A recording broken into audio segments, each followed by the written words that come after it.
जय श्री राधे।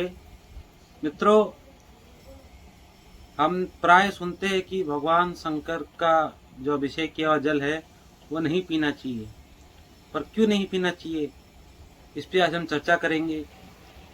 देखिए, श्लोक ये आता है कि अकार मृत्यु हरणम सर्वव्याधि विनाशनम विष्णु पादोदकम पित्वा पुनर्जन्म न विद्यते। कि अकाल मृत्यु हरणम सर्वव्याधि विनाशनम विष्णु पादोदकम पित्वा पुनर्जन्म विद्यते। भगवान नारायण का अभिषेक किया हुआ जल चरणामृत पीने से भगवान सालग्राम जी को जैसे हम नहलाते हैं तो उसमें से कुछ जल बचा लेना चाहिए और उसका नित्य प्रति सेवन करना चाहिए।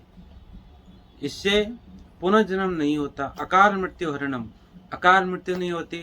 सर्वव्याधि विनाशनम, सर्वव्याधियों का नाश होता है। और विष्णु पादोदकम पित्वा पुनर्जन्म विद्यते। जो भगवान नारायण के चरणों का चरणामृत का सेवन करता है वह फिर संसार चक्र में नहीं फंसता। तो भगवान नारायण के तो हम पीते हैं, चरणामृत पीते हैं, किंतु भगवान शंकर का चरणामृत क्यों नहीं पिया जाता। तो प्राचीन कथा है कि जो कुबेर जी थे वह नित्य प्रति भगवान शंकर का अभिषेक करते थे।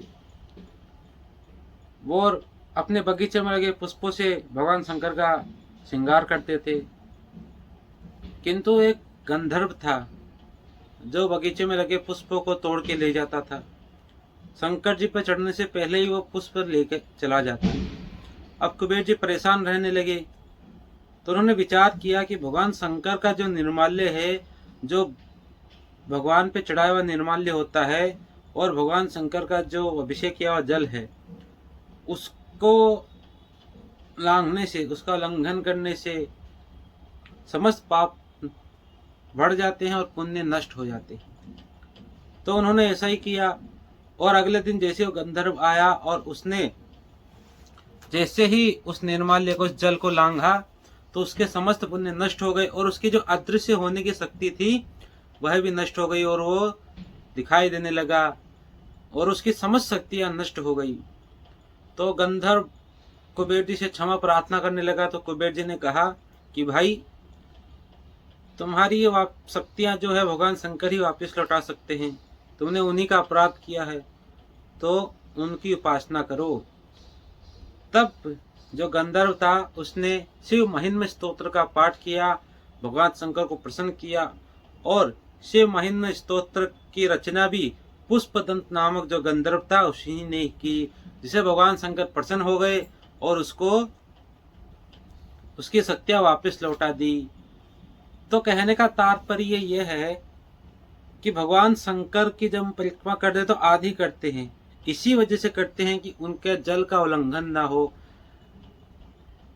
अगर उनका उल्लंघन कर दिया तो हमारे समस्त पुण्य नष्ट हो जाएंगे। इसलिए भगवान शंकर की आधी परिक्रमा होती है और भगवान शंकर का जो अभिषेक किया जल है उसको हम नेत्र से स्पर्श करेंगे तो भी वही फल मिलेगा, अपने सर पे डालेंगे तो वही फल मिलेगा, किंतु पीने से समस्त पुण्य नष्ट हो जाएंगे और अपने पाप बढ़ेंगे।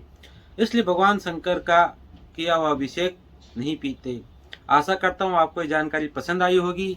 आप कमेंट में लिखिए कि आपको अगले किस टॉपिक की वीडियो चाहिए, हम उसी पे बनाने का प्रयास करेंगे। राधे राधे।